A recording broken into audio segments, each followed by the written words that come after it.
Friends, welcome back to SPK English Academy. I am Sanavasappa, English teacher in a government model school, Karnataka State. In today's video, I will discuss the most important grammar topic, that is framing questions. How to frame questions and where we use all these questioning words. So we will discuss.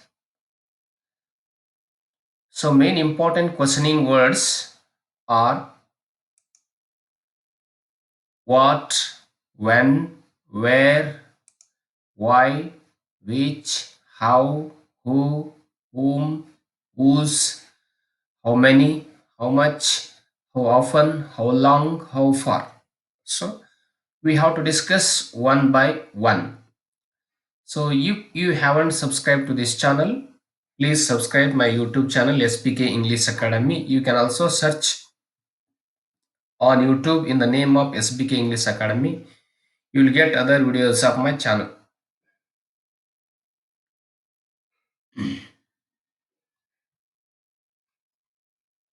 See, framing question. What do you mean by framing question? Framing question ಅಂತಂದ್ರೆ ಏನು? ಯಾಕೆ ನಾವು framing question ಅಂತ ಹೇಳ್ತೇವೆ? Framing question means frame a WH question to get the underlined word or a phrase as an answer. So framing question means you have to frame a question to the underlined word or a phrase in a sentence. So answer for our questions, the underlined word must be answer for our question. ನಾವು sentence ಅಲ್ಲಿ underline ಮಾಡಿರ್ತಕ್ಕಂಥ phrase ಆಗಿರ್ಬೋದು ಅಥವಾ ಒಂದು word ಆಗಿರ್ಬೋದು, ಅದಕ್ಕೆ ನಾವು suit ಆಗುವಂತೆ ಪ್ರಶ್ನೆಯನ್ನ ಮಾಡಬೇಕು. ಈ ಪ್ರಶ್ನೆಯನ್ನ why you are doing or framing the questions, you have to keep some points in your mind how to frame the questions. So see, first one, we should confirm the suitable questioning word to the underlined words. So we have to guess, or we have to identify which questioning word is suitable to the underlined word or a phrase. ಆ sentence ಅಲ್ಲಿ underline ಮಾಡಿರ್ತಕ್ಕಂಥ ವರ್ಡ್ಗೆ ಅಥವಾ ಫ್ರೇಸ್ಗೆ ಯಾವ questioning word ಸರಿ ಆಗ್ತದೆ, ಯೋಗ್ಯ ಆಗ್ತದೆ ಅಂತಕ್ಕಂಥದ್ದನ್ನ ಮೊದಲ ಕನ್ಫರ್ಮ್ ಮಾಡ್ಕೋಬೇಕು. ಸೆಕೆಂಡ್, ನಾವು ಎರಡನೇದು ಏನ್ ಮಾಡ್ಬೇಕಂತಂದ್ರೆ, take the correct helping verb or auxiliary regarding the tense form or the according to the nature of the tense.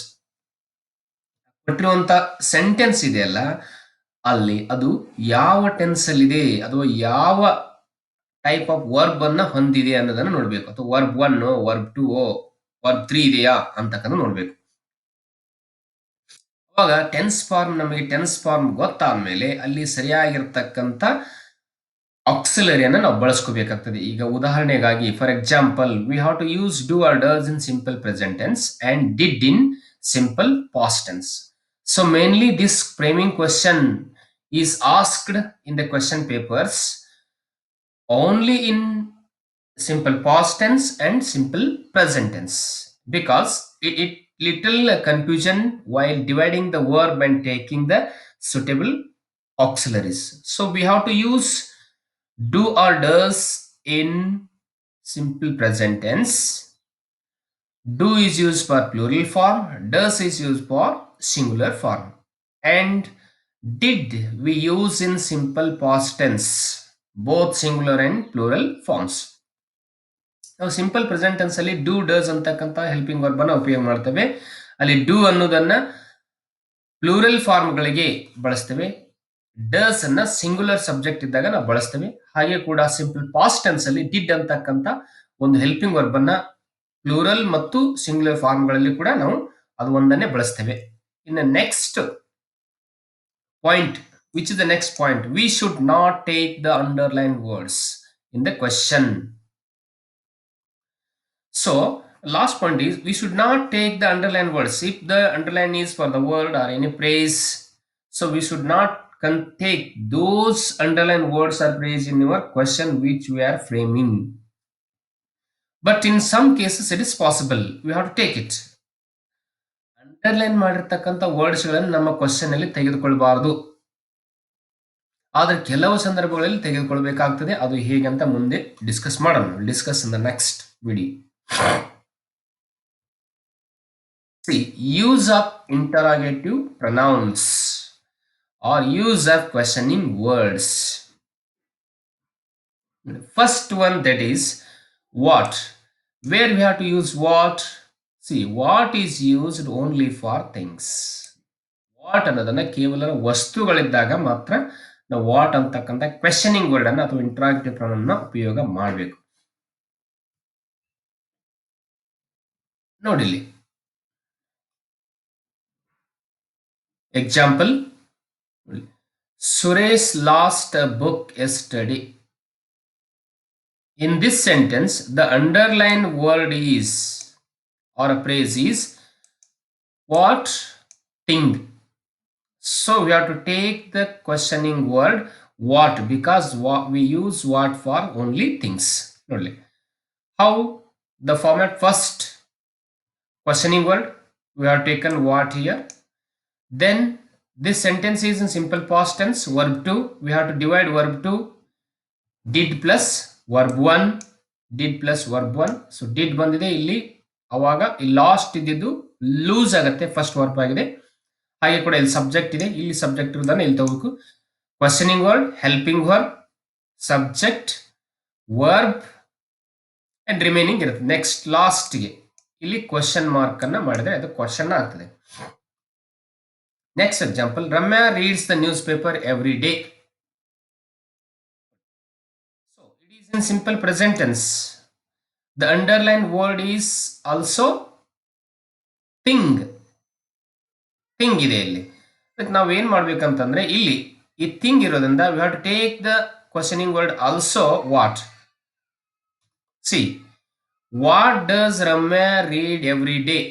ನೋಡ್ಲಿ, ನ್ಯೂಸ್ ಪೇಪರ್ ಥಿಂಗ್ ಇದೆ, ಇಲ್ಲಿ ವಾಟ್ ತಗೊಂಡಿದ್ದೀವಿ, ಇಲ್ಲಿ ರೀಡ್ಸ್ ಇದೆ, ಸಿಂಗುಲರ್ ವರ್ಬ್, ಸಿಂಗುಲರ್ ಸಬ್ಜೆಕ್ಟ್ ಇದೆ, ಅಲ್ಲಿ ಡಸ್ ತೆಗೆದುಕೊಂಡಿದ್ದೀವಿ, ಇಲ್ಲಿ ಹೆಲ್ಪಿಂಗ್ ಇದು ಸಾರಿ ಇಲ್ಲಿ ಸಬ್ಜೆಕ್ಟ್ ಅನ್ನ ರಮ್ಯಾ ಅಂತ ತೆಗೆದುಕೊಂಡಿದ್ದೇವೆ. ಅದೇ ಈ ರೀಡ್ಸ್ ಇದ್ದದನ್ನ ರೀಡ್ ಮಾಡಿದ್ದೇವೆ, ಯಾಕಂದ್ರೆ ಇಲ್ಲಿ ಡಸ್ ತೆಗೆದುಕೊಂಡಿದ್ದೇವೆ, ಅದಕ್ಕಾಗಿ ಮುಂದಿನದನ್ನ ಹಾಗೆ ಇಟ್ಟಿದ್ದೇವೆ.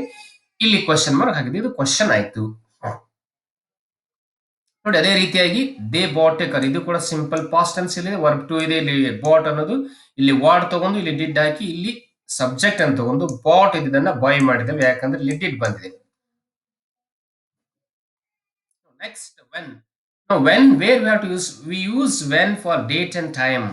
ನಾವು when ಅನ್ನ ಡೇಟ್ ಮತ್ತು ಈ ಟೈಮ್ ಇದ್ದಾಗ ಉಪಯೋಗ ಮಾಡ್ತೇವೆ. ಇಲ್ಲಿ example, we have to look at the first example. Prema was born on 22nd March. So the underlined word indicates date. So we have to take the questioning word, that is when. When was Pramila born? Question mark. Next, the guests attend the function at 11 a.m.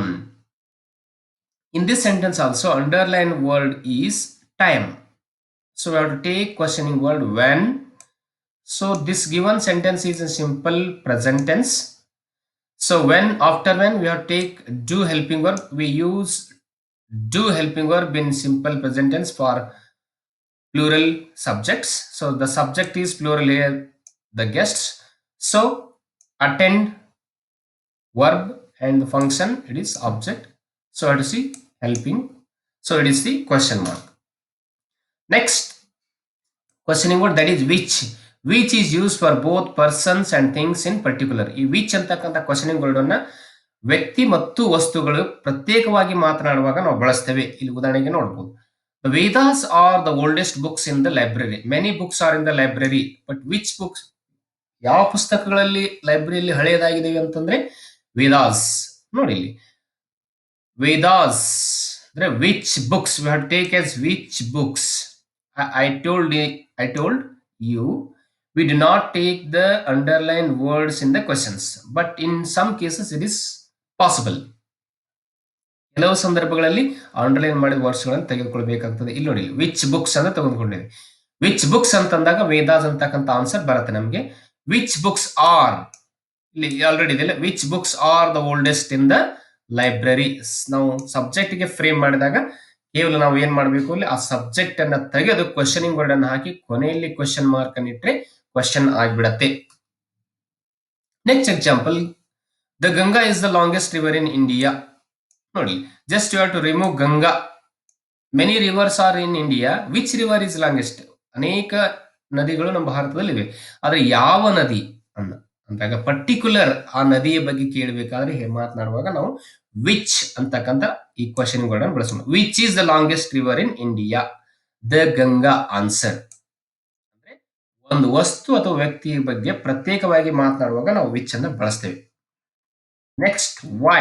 Y is use for reason. Reason ಕಾರಣವನ್ನ ಕೇಳುವಾಗ why ಅಂತಕ್ಕಂಥ questioning word ಬಳಸ್ತೇವೆ ಇಲ್ಲಿ. ನೋಡಿ, ಉದಾಹರಣೆಗಾಗಿ, the teacher abuse the student for bad conduct. Teacher ಯಾಕೆ ಬೈದಿದ್ದಾರೆ ವಿದ್ಯಾರ್ಥಿಗಳಿಗೆ? ಬ್ಯಾಡ್ ಕಂಡಕ್ಟ್, ಕೆಟ್ಟ ವರ್ತನೆಗಾಗಿ. ಅದಕ್ಕೆ ಯಾಕೆ ಅಂತಕ್ಕಂಥ ಇಲ್ಲಿ ವೈ ಅಂತಕ್ಕಂಥ ಕ್ವಶನಿಂಗ್ ವರ್ಡ್ ಅನ್ನು ತಗೋಬೇಕು. ವೈ. ಇಲ್ಲಿ ಅಬ್ಯೂಸ್ಡ್ ಸೆಕೆಂಡ್ ವರ್ಬ್, ಅದು ಸಿಂಪಲ್ ಪಾಸ್ಟ್ ಟೆನ್ಸ್, ಇಲ್ಲಿ ಡಿಡ್ ಬಂದಿದೆ. ಸಬ್ಜೆಕ್ಟ್ ಟೀಚರ್ ಇದೆ, ಟೀಚರ್ ಇದೆ. ಅಬ್ಯೂಸ್ಡ್ ಇದನ್ನ ಅಬ್ಯೂಸ್ ಮಾಡಿದ್ದೇವೆ, ಯಾಕಂದ್ರೆ ಇಲ್ಲಿ ಡಿಡ್ ಅಂತಕ್ಕಂಥ ಹೆಲ್ಪಿಂಗ್ ವರ್ಬ್ ಅನ್ನ ತೆಗೆದುಕೊಂಡಿದ್ದೇವೆ. ಅಲ್ಲಿ ಡಿಡ್ ಬಂದಾಗ ವರ್ಬ್ ಒನ್ ಬರುತ್ತೆ. ಇಲ್ಲಿ ನೋಡಿ, ಸ್ಟೂಡೆಂಟ್ಸ್ ಆಬ್ಜೆಕ್ಟ್ ಹೀಗೆ ಇದೆ, ಕ್ವಶನ್ ಮಾರ್ಕ್. ಅಂದ್ರೆ questioning word, helping verb, subject, verb, object, question mark. So this is the pattern of sentence. Next one, the children are quarrelling for chocolates. ನೋಡಿ, children chocolate ಸಲುವಾಗಿ ಇಲ್ಲಿ quarrel ಮಾಡ್ತಾ ಇದ್ದಾರೆ, ಜಗಳ ಮಾಡ್ತಾ ಇದ್ದಾರೆ. ನೋಡಿ, ಅಗೇನ್ ಇಲ್ಲಿ ವೈ ಅಂತ ಬರುತ್ತೆ. Why are children quarrelling? Why are children quarrelling? ಮಕ್ಕಳು ಏಕೆ ಜಗಳ ಮಾಡ್ತಾ ಇದ್ದಾರೆ? ನೋಡಿ, where. So where is use for place. If the underline word are place is place, we have to use the questioning word where. See, the politicians live in towns. So towns, underline word towns is a place. So we have taken questioning word where. So politicians live in towns. This is in simple present tense. ಇದು simple present tense ಅಲ್ಲಿ ಇದೆ. ಅದಕ್ಕಾಗಿ ಇಲ್ಲಿ ನಾವು ಏನ್ ಮಾಡಿದ್ದೇವೆ, do ತೆಗೆದುಕೊಂಡಿದ್ದೇವೆ. ಯಾಕಂದ್ರೆ ಇಲ್ಲಿ ಪೊಲಿಟಿಷಿಯನ್ಸ್ ಪ್ಲೂರಲ್ ಸಬ್ಜೆಕ್ಟ್ ಇದೆ, ಅದಕ್ಕಾಗಿ ಇಲ್ಲಿ ಪ್ಲೂರಲ್ ಸಬ್ಜೆಕ್ಟ್ ಅನ್ನು ತೆಗೆದುಕೊಂಡಿದ್ದೀವಿ. ನೋಡಿ, where do the police live? Question mark. Ambika met her friends in Bangalore. Bangalore is also city. The underlined word Bangalore is also city. Again we have to take where. Met is second verb or simple past tense. We have to divide this verb. Did plus meet. ನೋಡಿ, did plus meet. ಇಲ್ಲಿ sentence ಅಲ್ಲಿ did ಬಂದಾಗ ಇಲ್ಲಿ verb one ಆಗುತ್ತೆ, ಅದು meet ಆಗುತ್ತೆ. Meet, ಮೆಟ್, ಮೆಟ್, meet ಮಾಡಬೇಕು. ಈಗ questioning word plus helping verb, subject Ambika, ಇಲ್ಲಿ ಅಂಬಿಕಾ ಇದೆ. ಇದು ಮೇಟ್ ಇದನ್ನ ಮೀಟ್ ಮಾಡಿದ್ದೇವೆ. ಹಾಗೆ ಕೂಡ ಇಲ್ಲಿ ಹರ್ ಫ್ರೆಂಡ್ ಇದೆ, ಇಲ್ಲಿ ಕ್ವಶನ್ ಮಾರ್ಕ್ ಇದೆ, ಕ್ವಶನ್ ಆಯ್ತು. Next, who. Who is used for persons in subjective case. ಯಾವಾಗ ಈ ಹೂ ಅನ್ನು ಕೂಡ ನಾವು ವ್ಯಕ್ತಿಗಳಿಗೆ ಕ್ವಶನಿಂಗ್ ಅಂಡರ್ಲೈನ್ ಮಾಡಿರ್ತಕ್ಕಂಥ ವರ್ಡ್ ಅಥವಾ ಫ್ರೇಸ್ ವ್ಯಕ್ತಿ ಇದ್ರೆ ಅವಾಗ ನಾವು ಈ ಹೂ ಅಂತಕ್ಕಂಥ ಕ್ವಶನಿಂಗ್ ವರ್ಡ್ ಅನ್ನ ಬಳಸಬೇಕು. ಹೂ ಅಂತಂದ್ರೆ ಯಾರು ಅಂತಕ್ಕಂಥ ಅರ್ಥದಲ್ಲಿ ಬಳಸ್ತೇವೆ, ಯಾರು. ಉದಾಹರಣೆ, ಈ ಹೂವನ್ನು ಎಲ್ಲಿ ಬಳಸಬೇಕಂತಂದ್ರೆ ಕೊಟ್ಟಿರುವಂತಹ ಸೆಂಟೆನ್ಸ್ ಅದ ಸಬ್ಜೆಕ್ಟ್ ಗೆ ಅಂಡರ್ಲೈನ್ ಮಾಡಿದಾಗ ಮಾತ್ರ ನಾವು ಹೂ ಅಂತಕ್ಕಂಥ ಕ್ವಶನಿಂಗ್ ವರ್ಡ್ ಅನ್ನ ಬಳಸಬೇಕು. ಆ ಹೂ ಅಂತಕ್ಕಂಥ ಕ್ವಶನಿಂಗ್ ವರ್ಡ್ ಅನ್ನ ಇಲ್ಲಿ ಬಳಸುವಾಗ ಸಬ್ಜೆಕ್ಟ್ ಗೆ ಕ್ವಶನ್ ಮಾಡುವಾಗ ಅದು ಅಂಡರ್ಲೈನ್ ಮಾಡಿದಾಗ ಕೇವಲ ನಾವು ಆ ಅಂಡರ್ಲೈನ್ ಮಾಡಿರ್ತಕ್ಕಂಥ ಸಬ್ಜೆಕ್ಟ್ ಅನ್ನ ತೆಗೆದು ಆ ಸ್ಥಳದಲ್ಲಿ ಹೂ ಅನ್ನ ಹಾಕ್ಬಿಟ್ರೆ, ಬರೆದು ಬಿಟ್ರೆ, ಬರೆದು ಕೊನೆಯಲ್ಲಿ ಆ ಸೆಂಟೆನ್ಸ್ಗೆ ಕ್ವಶನ್ ಮಾರ್ಕ್ ಹಾಕಿದ್ರೆ ಮುಗೀತು, ಅದು ಪ್ರಶ್ನೆ ಆಗುತ್ತೆ. ಇದರ ಬದಲಾಗಿ ನಾವು ಏನಾದರೂ ಬ್ರೋಕ್, ಆ ಮೇನ್ ವರ್ಬ್ ಅನ್ನ ನಾವು ಡಿವೈಡ್ ಮಾಡಿ ಡಿಡ್ ಪ್ಲಸ್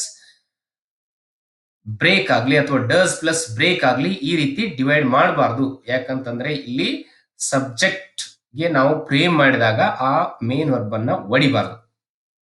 ನೋಡಿ, ನಾನು ಹಾಗೆ ಮಾಡಿದ್ದೇನೆ. ಇಲ್ಲಿ ಸುರೇಶ್ ಅಂಡರ್ಲೈನ್ ಇದೆ, ಇಲ್ಲಿ ಜಸ್ಟ್ ಸುರೇಶ್ ಅಂತ ತೆಗೆದು ಹೂ ಹಾಕಿದ್ದೇನೆ.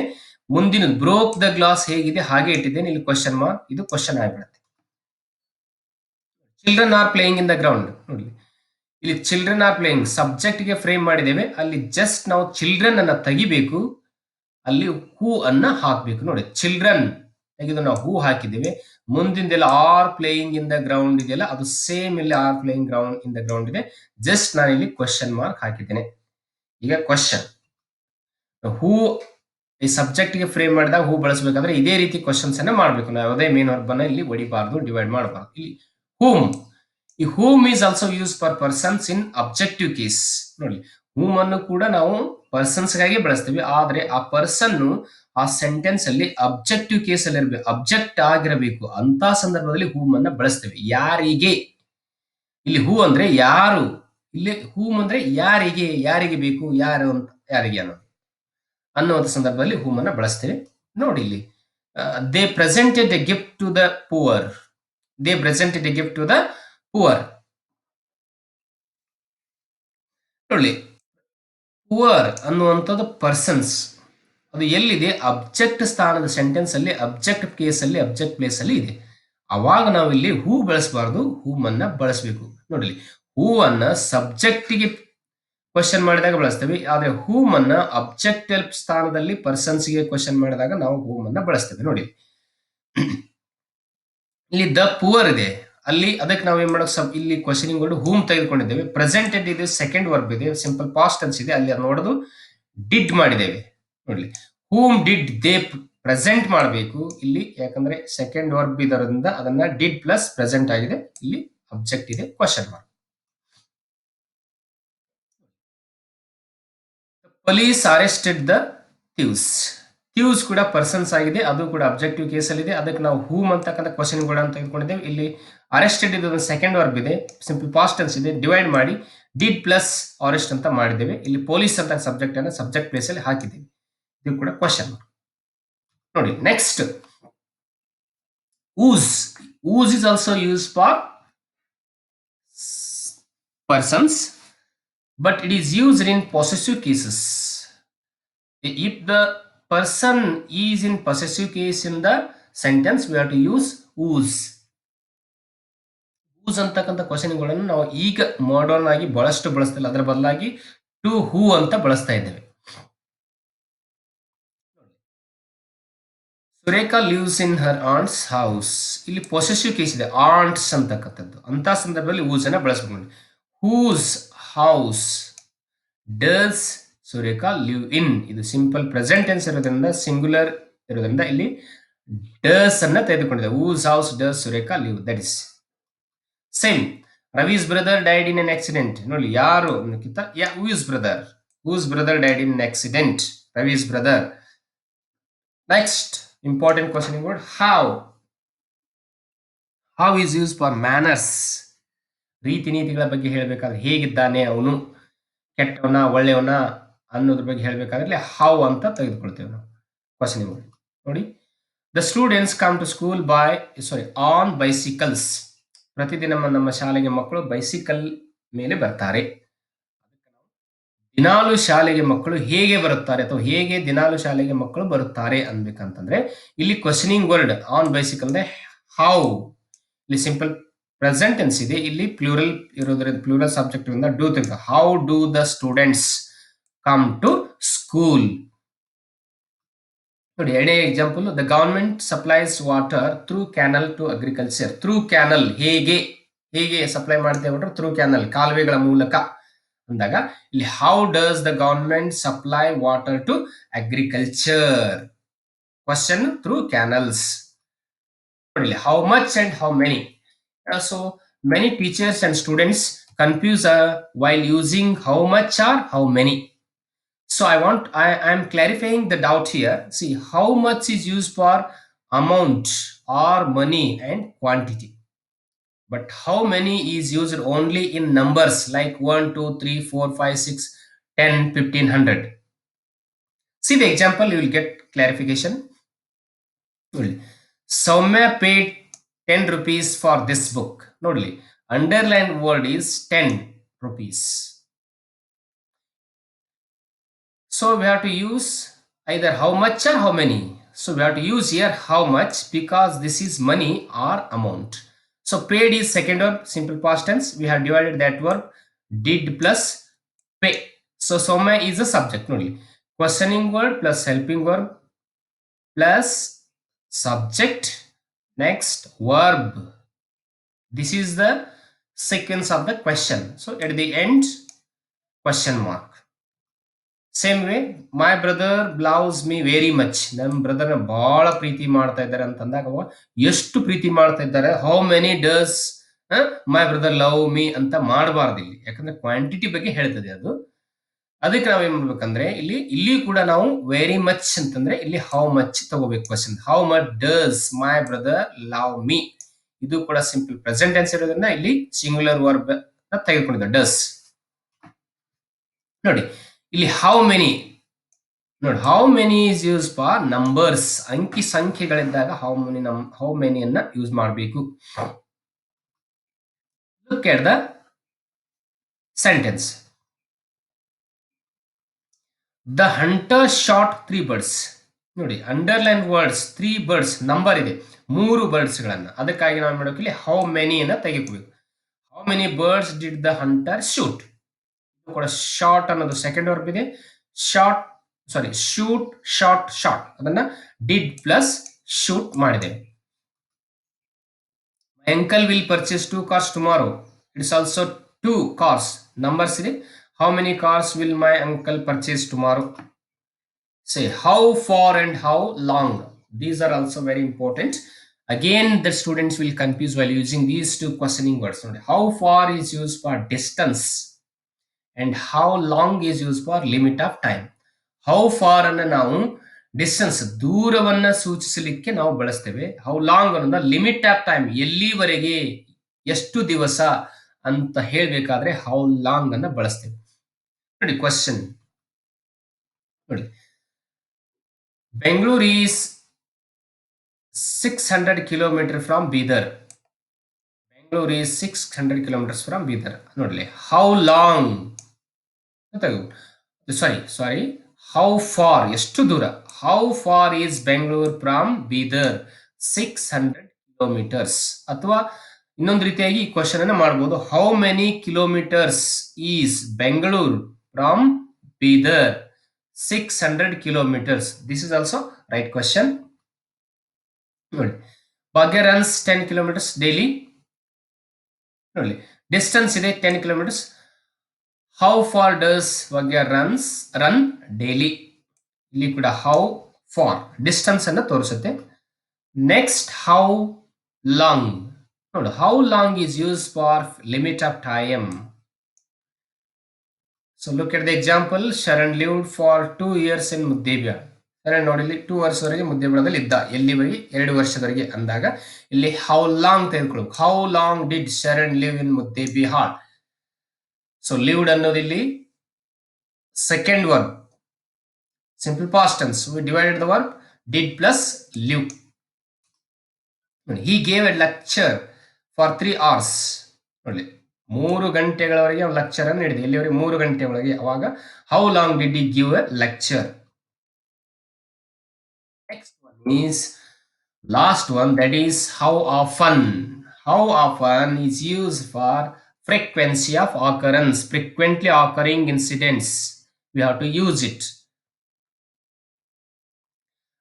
ಒಂದು ಪುನಃ ನಡೆಯುವಂತ ಆಕರೆನ್ಸ್ ಘಟನೆಗಳಿಗೆ ನಾವು ಇಲ್ಲಿ ಹೇಳಬೇಕಾದ್ರೆ ಹೌ ಆಫನ್ ಅಂತ ತೆಗೆದುಕೊಳ್ಳುತ್ತೇವೆ. ಎಷ್ಟು ಸಾರಿ, ಎಷ್ಟು ಅಲ್ಲ ಎಷ್ಟು ಸಾರಿ, ಒಂದು ದಿನದಲ್ಲಿ ಎಷ್ಟು ಸಾರಿ, ಒಂದು ವರ್ಷದಲ್ಲಿ ಎಷ್ಟು ಸಾರಿ, ಒಂದು ತಿಂಗಳಲ್ಲಿ ಎಷ್ಟು ಸಾರಿ ಅಂತ ಹೇಳಬೇಕಾದ್ರೆ ಅವಾಗ ನಾವು ಹೌ ಆಫನ್ ಅಂತ ತೆಗೆದುಕೊಳ್ಬೇಕು. ಇಲ್ಲಿ ಹೌ ಮೆನಿ ಅಂತ ತೆಗೆದುಕೊಳ್ಬಾರ್ದು. ನೋಡಿ examples. Look at the examples. Amulya drinks coffee thrice in a day.